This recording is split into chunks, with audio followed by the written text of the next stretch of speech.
was that now these curses were removed, that my light would no longer be dimmed and my people would flock to me. And they were my people, and that I was supposed to help them and guide them.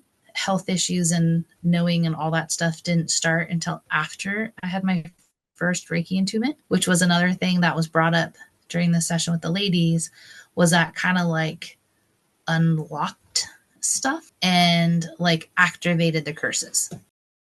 Welcome to the Citrine Path, a space for healing, transformation, and authentic connection. Join us as we explore spirituality, energy, personal growth, and the journeys that shape who we are. Light the path within and step into the conversation.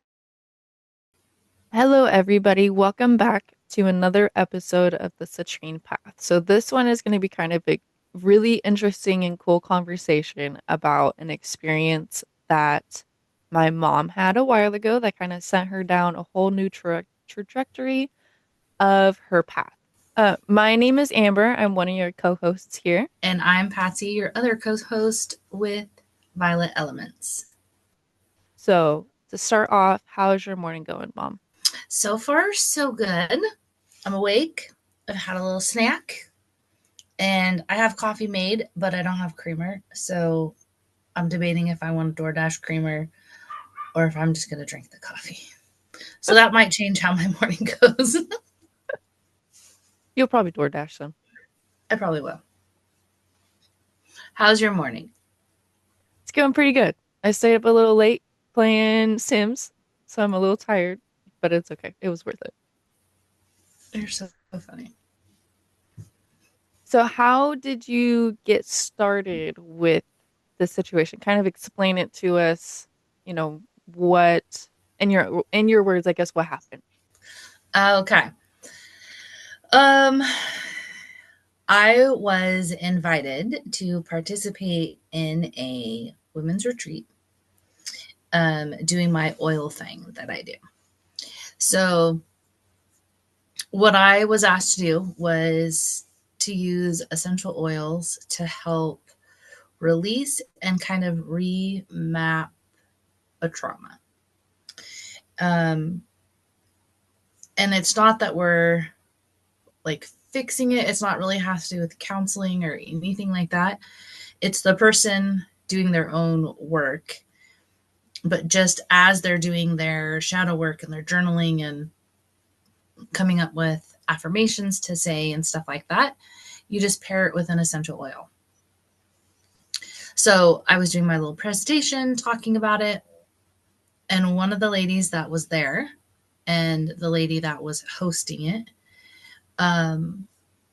at the end of it came up to me, and I had shared a little bit of my story. And we had talked about what I refer to my weirdness and the knowing. And a lot of the people there related to it. And so it was a really good conversation about that. And about how in the beginning I felt I was alone and going crazy and I couldn't talk about it. And there was a few people that were there that were kind of going through the same thing. So it was a lot of, okay, try this. This is what I did. This is a good breathing technique. Things like that we were just sharing. And at the end of it, one of the people that were participating come up and said, well, because of what you shared and what you talked about, I feel like I could ask you this. Can I touch your back? And I was like kind of packing my stuff and putting away. And so I was like, yeah, sure. Not really thinking anything of it. So she was drawn to some type of energy or something that was on my back to kind of like skip through some of it. So she was doing what she does, which is kind of what I would say my work has evolved to. But it had to do with a lot of just moving energy, kind of energy pulling, which I don't really do too much. And then just sending love and light.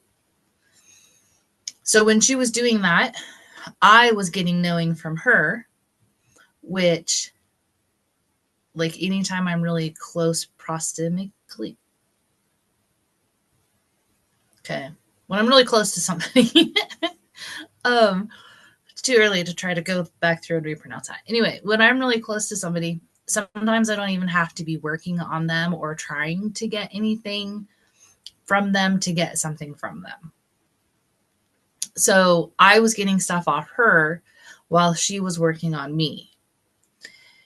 Whatever she got off me, because come to find out, she also has what I refer to as the weird and the knowing.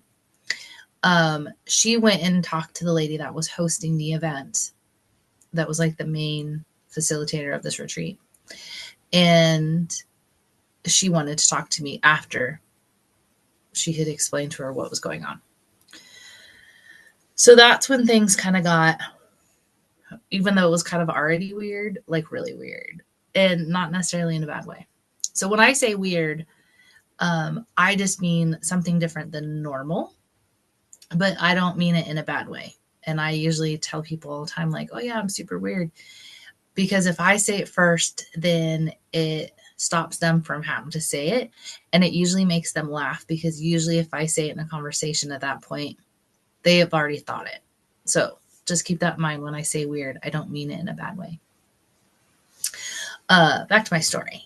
So I went back and talked to the lady that was the main facilitator of the retreat, and we did some muscle testing. So there's several different ways to do muscle testing. Some people do it with their fingers, and so you'll see people do it with chains and tap their fingers. And basically you're just giving yourself a response. And usually it has to be like yes or no questions. Some people do one when they put their arm out and they like push on their arm. So if it's easy to push down, it's one answer. If it's hard to push down, it's another answer. Some people use pendulums. Some people use dowsing rods. And then you could also do what they call the sway method. So the sway method is you stand up. It's usually easier if you're facing north. And then your body literally sways forward or backwards. I've actually seen some people that go side to side. But your body sways in response to your answer. So this lady who was facilitating this retreat, because we had no other tools, and the sway one is usually the easiest to do, for me anyways. So we did the sway method, and she begins to ask a series of questions. As she's going through it, in the beginning, she would say the question, I would repeat it, my body would respond. Somewhere in the mix of it, I quit talking, and she's just asking the questions, and my body is responding to most of them before she even finishes the question. But there were questions like, because I have a lot of weird health things that have been going on for the last, 10-ish years. She asked if that was linked to what was going on with this energy that was on my back. And of course it was a yes. And then this lady also specializes in generational curses, which when I first heard that, I was thinking of curses like somebody like hexed you or cursed you for something bad. And working with her, I realized that's not necessarily the truth. So come to find out, I had 63 curses on me that went back 17 generations. That all of my health stuff was linked to that. See, I wish this would, like, I would have recorded it in the moment, because some of it I don't necessarily recall all of it. Those were like the two main things that jumped out. But she probably asked, I'd say, like 10 or 15 questions. During the retreat there, she didn't have all of her stuff that she uses, her tools. So we made a time to meet up later. So it was a couple days later. I go to her studio, her shop. And the other lady that was there participating was also there. And so the two of them did a session with me of energy work. It was super interesting because neither one, I mean, the main lady that was facilitating, kind of knew me. We weren't super friendly. We hadn't talked or shared a lot of like super personal stuff with each other. So the following information she did not know. The other lady is not even from this continent. She was here from a different continent to participate in the retreat. So I had never seen her before this. So she definitely did not know the following information. So when we get there, or when I get there, because they were already there, the second lady, she had some questions because she was not in the room when we originally asked the questions. So she asked a few questions, and again, like I don't really recall what she had said because we're looking at this like a year and a half ago by now. But so she asked a few questions, and then the main lady pretty much asked all the same questions she had asked before in slightly different orders and maybe worded them a little bit different just to see how my body would respond because we were doing the sway testing then again. So they get all the information they need. I climb up on the table. They had like a little massage table and they go to work. But right from the get-go, it was interesting. So they were using herbs to smudge the room and set the intention. And I was wearing like polyester-ish type sweater. And when they were doing it, a piece of the burn bundle that they were using fell on my body. Flaming fell on me. And I had my eyes closed because it's weird being in that position and staring up at two people like bending over you. And I know when I'm the facilitator, it's weird when people just stare at you. So I had my eyes closed. So I didn't see it necessarily fall. I didn't witness any of that. I just witnessed the aftermath of these ladies frantically trying to be quiet and not light me on fire again.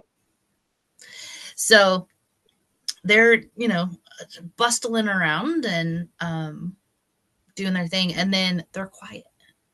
So then I open my eyes and they're kind of like trying not to laugh, but like snickering. And the crazy thing was that this herb that was on fire that fell from the herb bundle did not burn my shirt, did not leave a mark, didn't cause any damage or anything, but where it fell was directly on my liver, which my liver has had weird things going on that they can't really figure out why, and that there's technically nothing wrong with it. But it's not functioning normal, but they don't know why. So that by itself was kind of a funny moment. They worked on me for like an hour. So kind of similar to what I would do during a Reiki session, or something like you would do with your tuning forks. So they used crystals and then different herbs of different things burning at different times. And the two of them kind of like worked at the same time around me. Okay. So it was about an hour later and they're like, okay, we're all done. And then I couldn't get off the table. So as they were finishing up, she had asked, they're like, okay, you're all done. Like you could get up. How you feeling? They're asking me questions. And I remember very clearly the words out of my mouth were, I'm very aware of every point of my back touching this table. I can't move. And they were like, what do you mean? Are you okay? So then they started asking me a bunch of questions. And I physically could not get myself off that table. I couldn't even roll over. So the two ladies had to help me, one from the back, one from the front, roll me over on my side. As they roll me over, the second lady who was working on me a few days before that on my back was like, oh, I must not have got all of that. Let me work on you a little bit more. So then she continues to do some energy work and stuff on my back. And then all of a sudden, my back eased up. I could move. The stiffness feeling went away, and I was able to sit up. As soon as I sat up, I uncontrollably started coughing.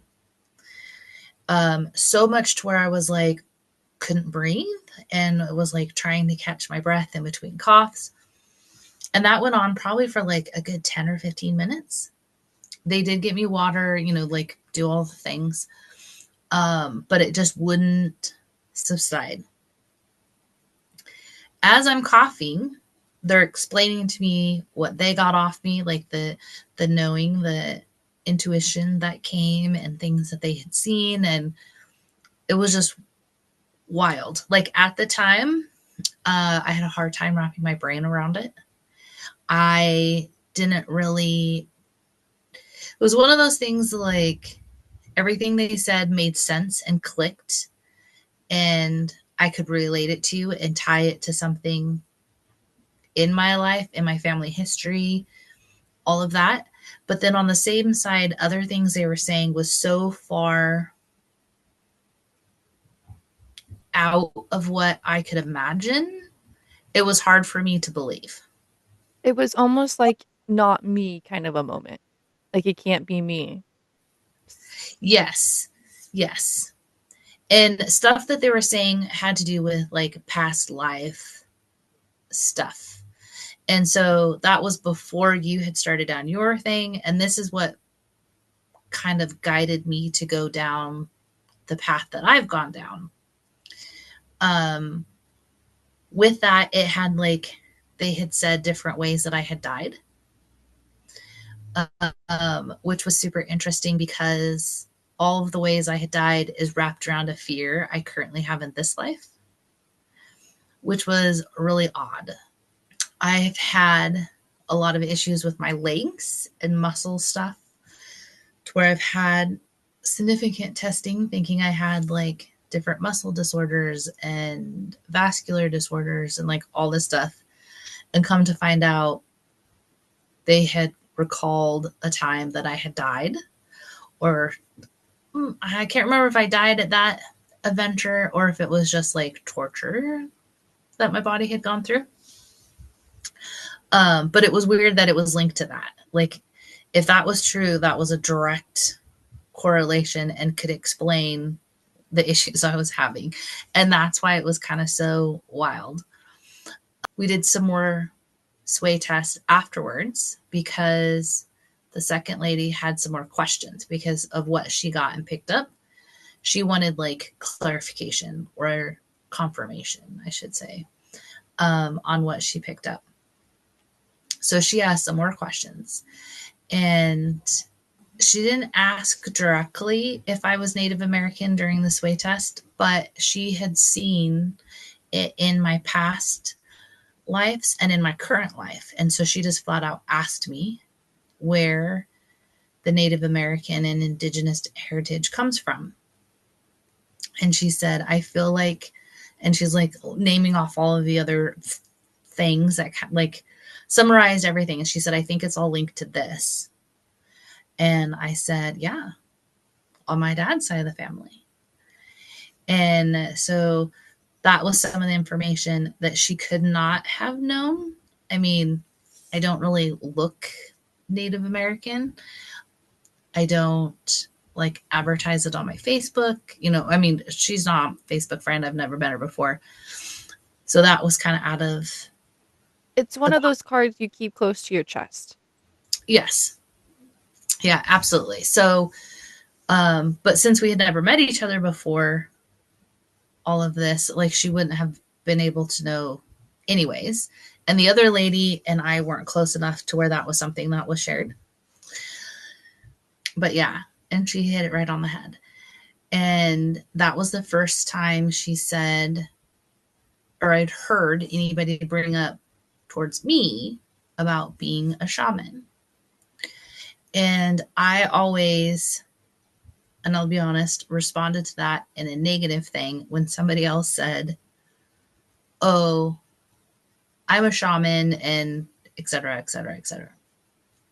Because I always thought it as being something super sacred and not necessarily a path that we choose, but a path that's chosen for it. Like my aspect and look on it was different than probably a lot of people. And so I always question it when people would say that. So when she said that, I was like, absolutely not. No, like, and then she said, well, describe what you do in your sessions. Describe how you do your daily practice. And so I told her, and she goes, what's a shaman?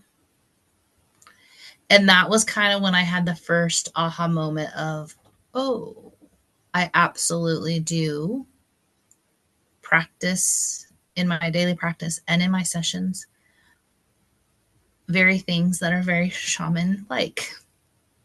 So then that was kind of like an aha moment.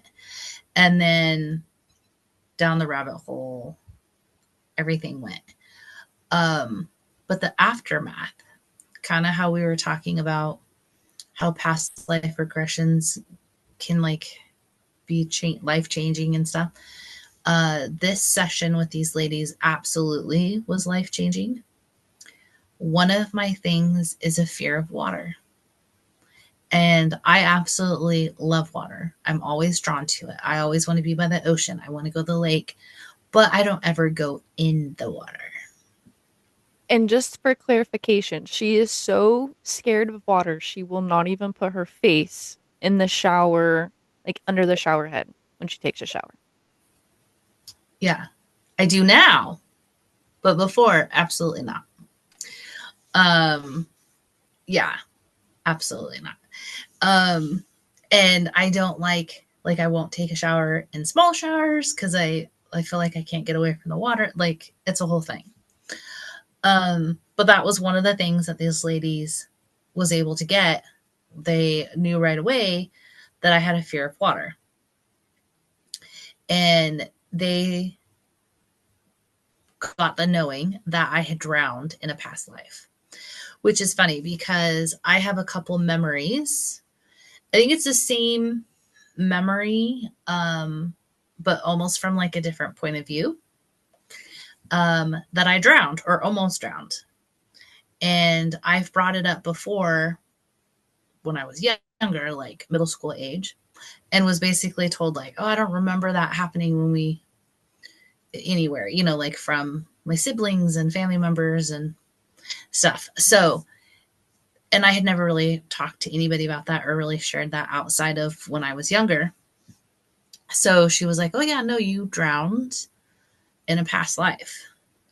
And so then instantly I was like, oh, I wonder if that memory was not memory from this time in this meat suit, if it was from another. And then everything just kind of like snowballed from there because everything that they had said, they got off me or something intuitive that came to them. I could link to an issue that I'm having now. Yeah, the whole thing was just crazy.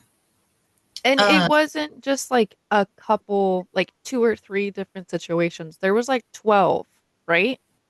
Yes. So,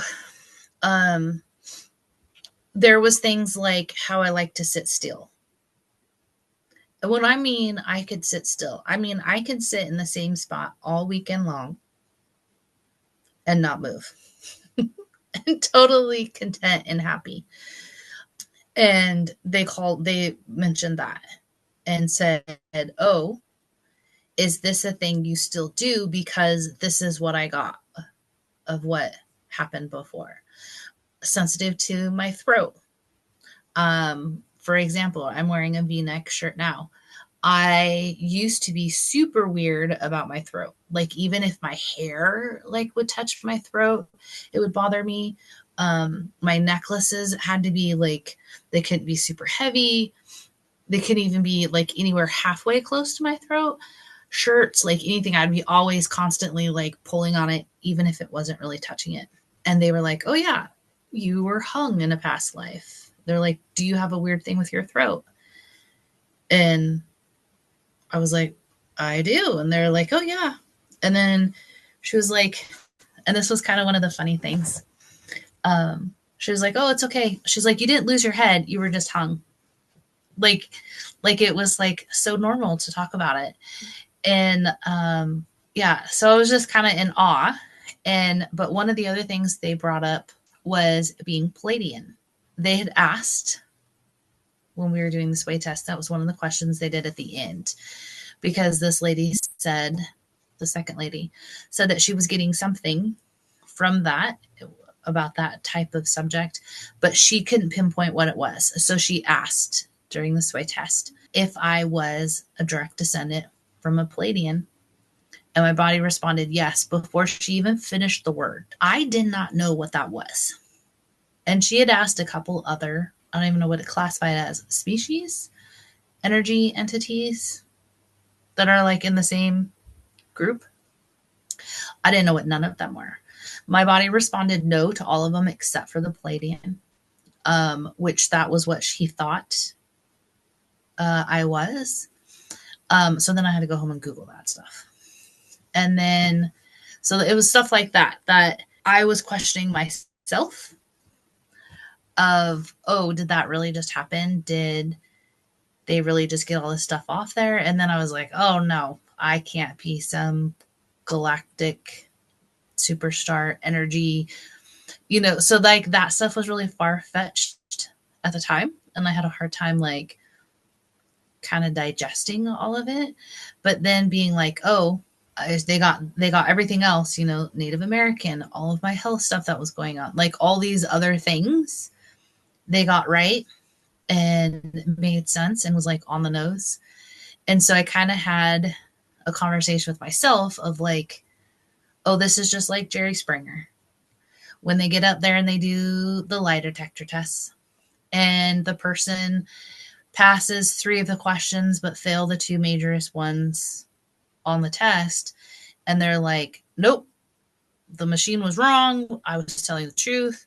And the guy's like, if it was working on the first questions and you didn't disagree with that, then it's working on the second and third question that you failed. You can't discard that. It's all or nothing. So once I kind of I love that. That is such a cool way to like think of it, because yeah, that's awesome, Mom. well, it's true. Like I was in awe of some things and was like, oh wow, that totally makes sense. Oh my gosh, that's so great. If that's really what it is, these are a lot of answers that I was looking for in the medical world that nobody could tell me what was wrong, because everything, when we went to testing or to doctors, everything was normal and they couldn't find anything wrong, but physically something's way wrong. So I was super excited about that. But then the other part of it, I was like, oh, that's a little out there. I don't know if I could quite wrap my head around it. So I had to take all of it or nothing. And so then down the rabbit hole I went. I wanted to know what the heck Pleiadians were. So like I said, I had to Google it. And then Googling that brought up all kinds of things. So then I like deep dived into what a shaman is and what it really is all about, to come to find out that shaman is just one word that one culture uses, and modern day, for whatever reason, why they do what they do, but has taken that word for this one culture and use it across the board. So, but if I look up the definition, absolutely what I do is practice is that. In some cultures, everybody does some type of shamanic work within the community. So it doesn't necessarily always have to be one person per the whole thing, but usually there is kind of a lead person that like helps and guides the whole community. But everybody is encouraged to practice shamanism on themselves and their household for their own personal health, which I didn't know before. So deep diving into more of the actual history of it through the different cultures, and different ways that you could practice shamanism was a huge thing, which led me to the lady that I did my mentorship under for the shamanic practices, and which then that opened up a whole nother thing, and down the rabbit hole we kept going. Yeah, and it was really cool to see, like, yeah, it took you a long time to kind of process all this information. And I was sitting on this other side, and you're calling me saying, "Oh my gosh, guess what just happened?" I'm like, "What do you mean, these two ladies, you have no idea who you are? You just went over there and they did all this crazy stuff. Like, what are you talking about, mom?" And it was kind of weird because even from my side, I was thinking, "Oh my gosh, this is insane. Like, what are you talking about? This can't be true. You're fine. Like, you're fine. There's nothing wrong with you. Like, you don't have all these 63 curses and all of these things." But then, when you went to them the next time and like kind of explained to me like the knowings that they got, you're 100% right. It all just started clicking in place, and it was kind of so in your face, you could not disagree with it. Like there's no way that you can dismiss the information that they got at all. And then seeing how, you even were like days after it, like your throat kept hurting for like a week after you went through the whole situation, and you would like choke on random stuff. Like one time we were on the phone and then all of a sudden you just like started choking and coughing. I'm like, what's happening? Like, are you dying as I'm watching you? Like, what's going on? So like, you had to put oils on it and, try and break that energy back up again because it just kept resurfacing over and over again. And then I remember like the shamanic stuff, you were super interested in it. And then we like looked it up together and we were like having a conversation about, hey, look, this is what you're doing. Like, this is literally the stuff you are already practicing. Just accept it. But then you couldn't even say the word to people. You would tell people, "Oh yeah, I'm thinking about going and trying this like, this new direction of my practice and this new thing." And you'd be like, "Oh yeah, yeah, yeah, it's shamanic." And then you would like just breeze right past it and like barely, to yourself just say what it was. But I think it's cool that you've been able to accept it, and not that you like wear that as a label or anything, but you've kind of taken inspiration from it and used it as self-empowerment. Yeah, it was weird because I didn't really. Well, I mean, I shared it with you, what was going on and what happened, but it was several months before I shared it with anybody in my little friend group or spiritual group of friends, because I hadn't quite digested it and got my brain wrapped around it. So I was having a hard time, like, how am I going to explain this? If they ask questions I don't really know the answers to yet. So I didn't want to talk about it. But then as soon as I started sharing it, almost everybody was like, oh, absolutely. Yeah, I could have told you that. Oh, yeah, absolutely. So it was funny seeing their perspective of it and their encouragement about it. And then once I started sharing and talking about it more, that was when a lot of like the throat issues finally went away. And then a lot of people's conversation, they would ask things or say something from a different point of view of what I was looking at. So then I was like, oh, yeah, that is a good way to look at it. That is a good point. So then having that conversation, I think once I finally started to share, made it easier for me to like wrap my brain around it and like fully settle into it. Yeah, and then you like were finally able to narrow down what it was out of it that you wanted to take out of it. And I think the way that you've incorporated like, soul retrieval type stuff into your Reiki practice is super interesting to see how you're pairing all of it together. Yeah, absolutely. And then once we started doing the intuitive healing and the spiritual life coach course and um, doing the past life regression stuff, it has a huge like overlap. It's very similar techniques, very similar tools and like foundation of practice. So that was another thing that was kind of like, oh, that's cool. This is just a different, we're doing the same thing. We're just labeling it something slightly different, and we could still get the same outcome and use different tools and different paths to get there. Yeah, because like the intuitive healing course that we went through, they talked about soul fragmentation, which is kind of the same idea to an extent. It's kind of like the same book, just in a different font. So I think that was kind of interesting, even seeing, after you've accepted this and kind of already started reincorporating it, it seems like we're kind of being drawn to the same type of things over and over again. And then now already having the tools on board prior to this, to doing the sound and the essential oils and the herbs were things that we were already practicing.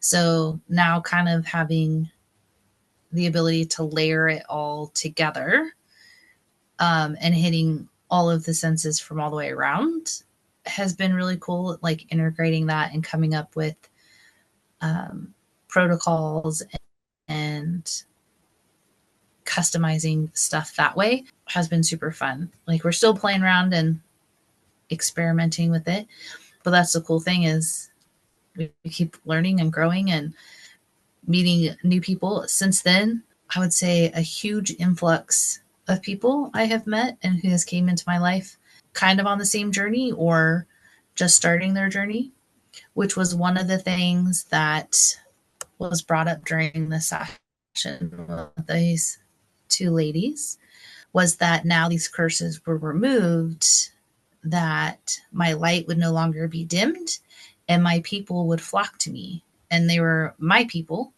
and that I was supposed to help them and guide them, which kind of freaked me out because I was like, I don't want to guide nobody. I don't want to flock of people nowhere. So that was one of the things I had a hard time wrapping my brain around. But it is absolutely has happened, which is kind of wild and exciting. It's super funny because it seems like our whole family, anytime we go anywhere, we have random people telling us about their pet cat. And this one time when they were in elementary school, this crazy experience happened. And it seems like that has been turned up for you since this whole situation as well. Yeah, absolutely. Like I disliked going grocery shopping before because people would just randomly start talking and ask me questions and telling me things that I absolutely did not need to know. That has definitely increased tenfold. But now I see it from a different perspective. And you kind of have this too. People tell you things that you don't necessarily need to know and didn't ask. But, who knows? Maybe for whatever reason, I'm the only person they felt like they could share that with, or that they had somebody to talk to, or maybe that information they'll tell me is going to be useful somewhere. Like, so kind of looking at it from that point of view instead of being creeped out by it, which is what it used to do. So that has been a change. And that's a me thing, just a mindset change. But I've met a lot of people that as soon as I meet them, we instantly are best friends. Like we hang out for like 3 minutes and feels like I've known each other, our whole lives. And our lives are so similar. A lot of them came from the same state I was born in, which is kind of wild because before I would say where I was born from, everybody's like, oh, where's that at? And I'd have to explain it. And, so now meeting people and come to find out they lived in like 2 towns over, or born very close to the same place, had same careers, has been like super wild. One or two, you'd be like, oh yeah, the odds. But I'm talking about like out of a dozen people, like over half of them, we've had very similar life things, from careers, locations, how many kids we have. Like the whole thing is just, it is wild. It's been super cool to kind of get back onto the Pleiadian talk of side of things. You first heard you were Pleiadian, you had to kind of digest it a little bit. Well, of course, if you know me at all, I had to buy some books on it. Like um, 17. Yeah. So, and then I still am definitely far from an expert on anything like that and still trying to figure out exactly where that fits in the fold of everything. And that's going to probably have to be a whole nother episode on what the heck the Pleiadians are. Long story short, there is a theory that the earth and us beings and whatever were created, right? So we're not saying necessarily that the Pleiadians created human life, but there is a theory that they came here and messed with the human life. The Pleiadians is from a different solar system and they are an energetic entity. If alien works best for you, you could insert alien there.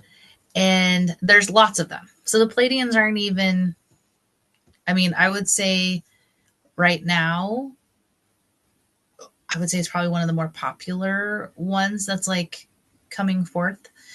But there's several. And when I say several, there's 12, I would say, in this group of main ones. It's like its own race. And then there's just like how there's different ethnicities within, the human race. It's kind of the same idea with them. Yes.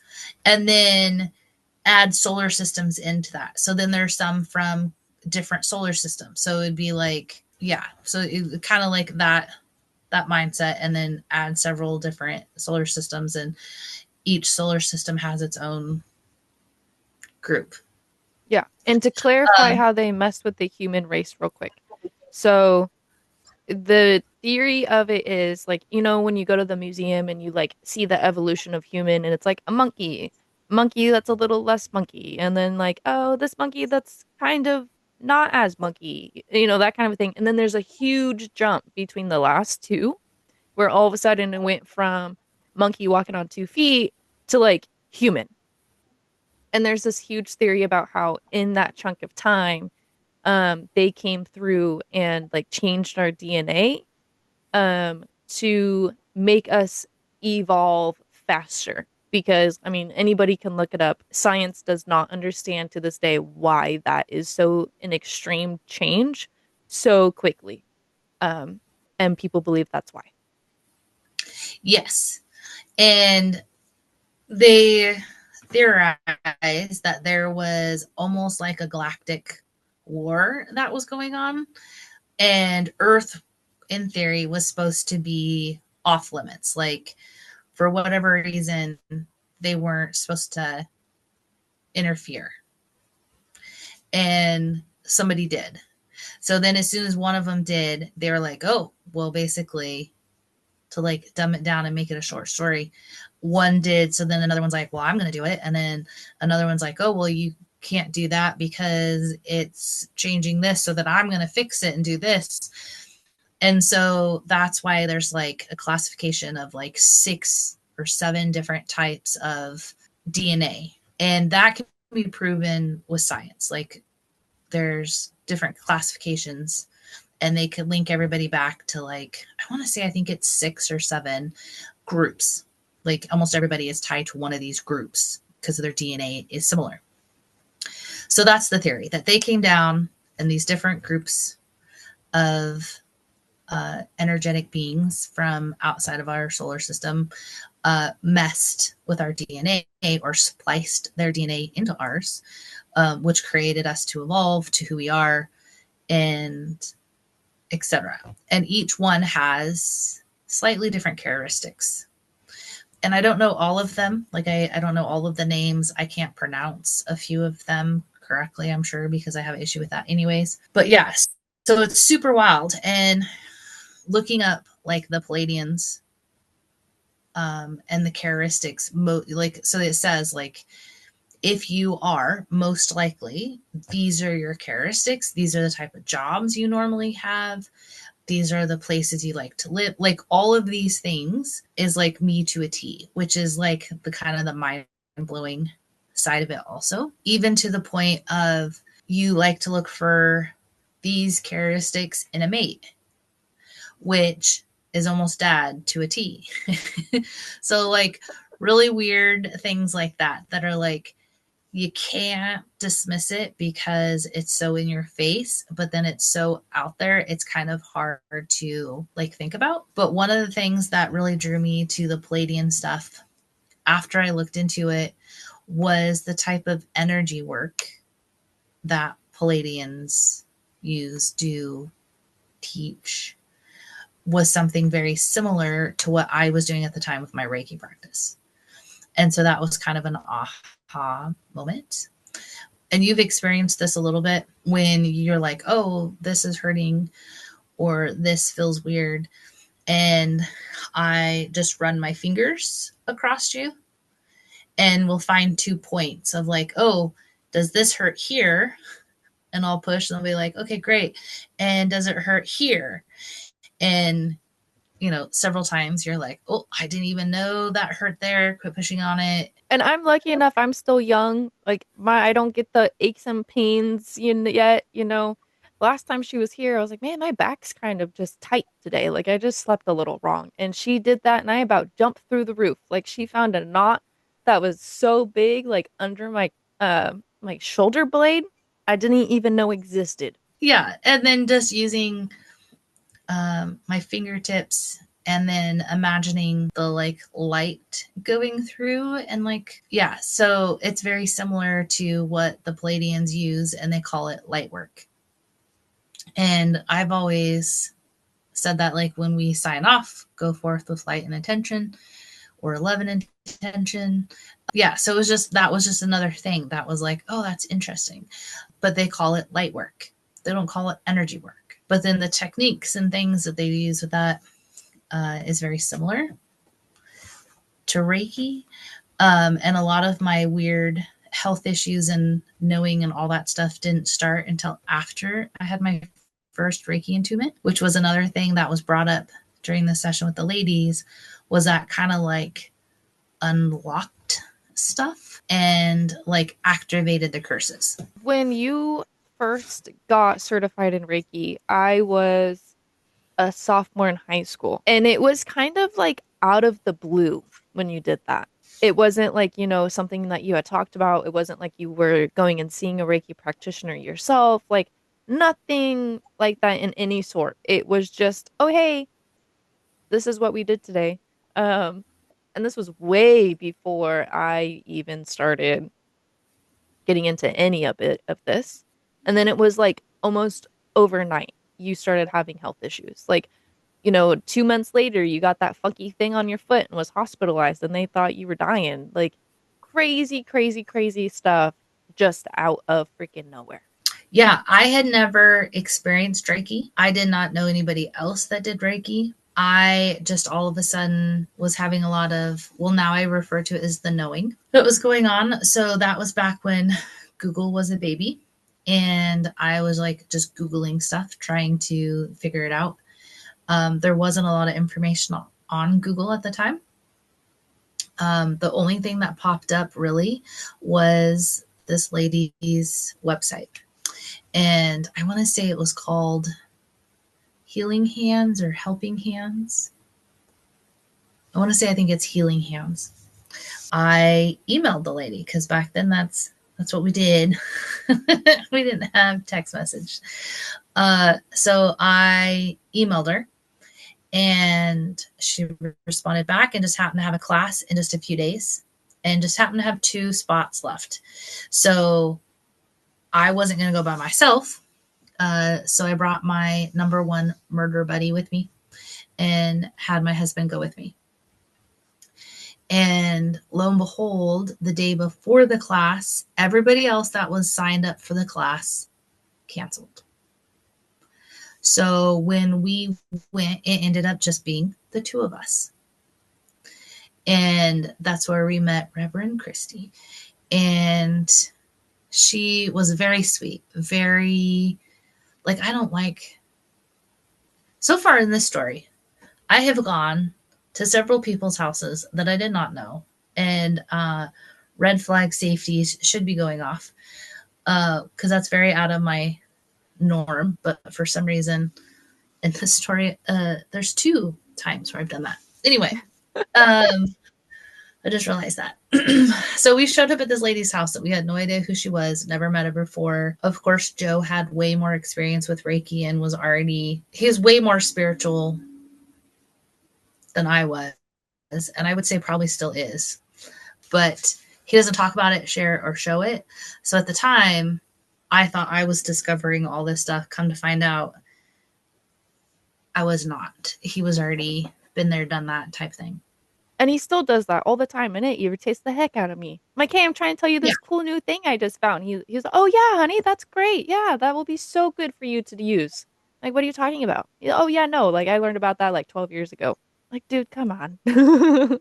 Yeah. Or when he says, oh, did you read this book? Da, da, da, and he like says title and name, and I'm like, I don't even know what that is. And he's like, oh, I thought that's where you figured this out. You should read this book. Here, watch this YouTube video.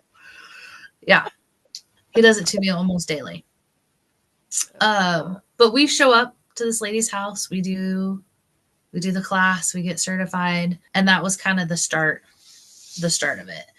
My knowing and sensitivity of people's energy got worse, and I think that's why I held off and just practiced so much personally and in private, because I was very unsure of what the heck was going on, and that was all brought up during this session with these 2 ladies. So I want to just clarify something. We keep talking about curses. During this time was when I realized that curses weren't necessarily always a bad thing. And I know I briefly touched on this earlier, but they were explaining and teaching me that curses could be put in place as a protection or a safeguard as well.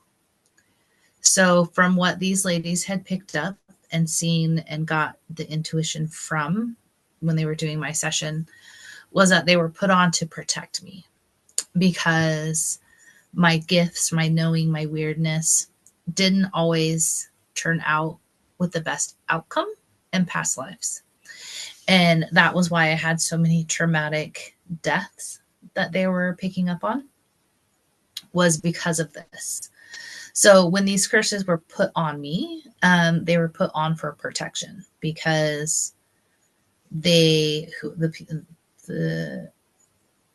ancestors who had put them on, in theory, was to protect me and keep my abilities hidden and keep me safe, and hopefully not lead to a traumatic death because of them, was what they picked up.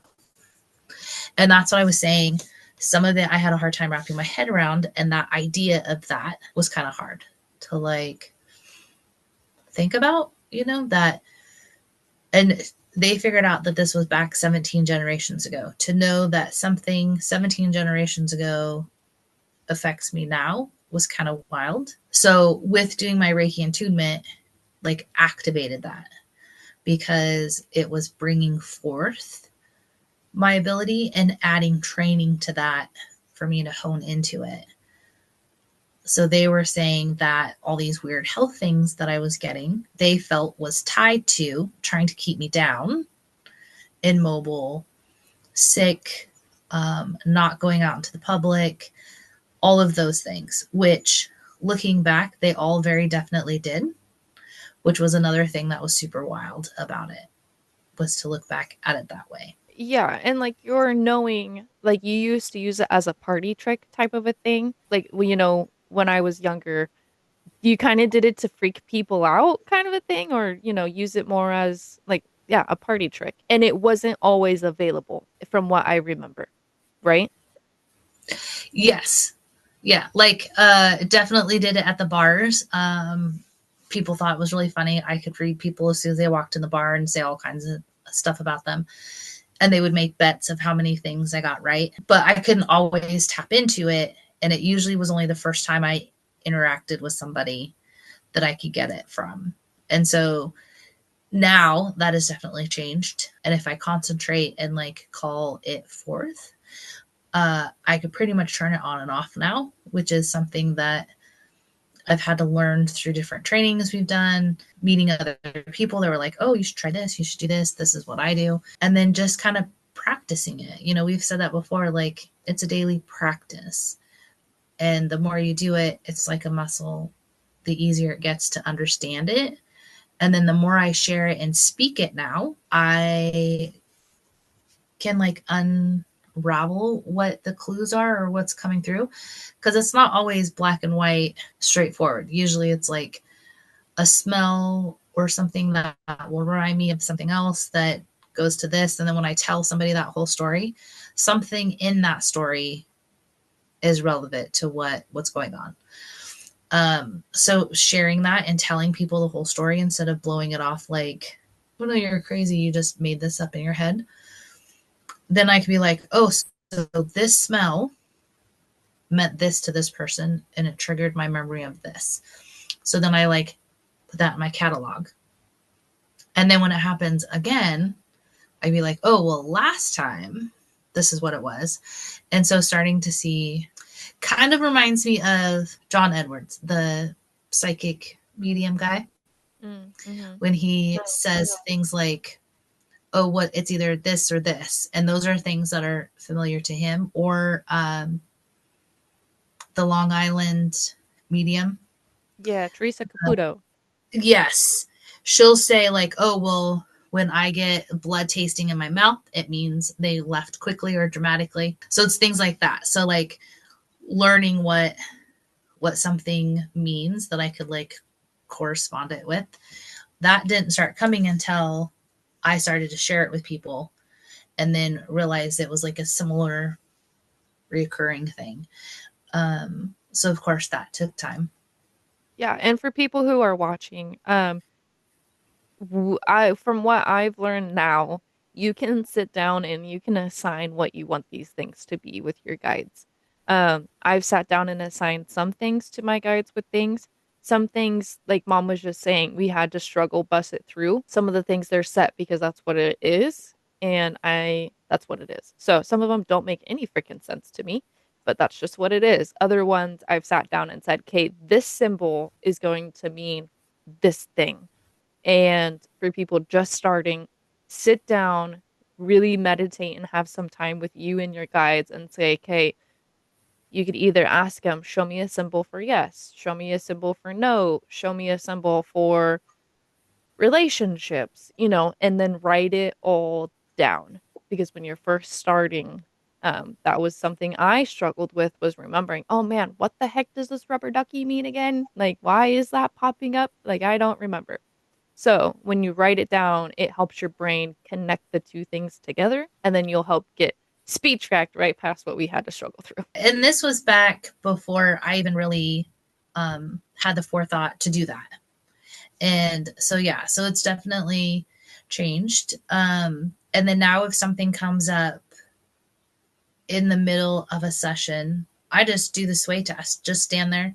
Most of the time, the client doesn't even know. In my mind, I'll ask questions for clarification, and then my body responds to the sway test. So then I could like, oh, okay, great. That gave me more information on that to bring forth to my client. And then doing the shamanic journeying, when something doesn't quite make sense, then I'll journey on it later. And then I could be like, oh, that's, like get clarification that way.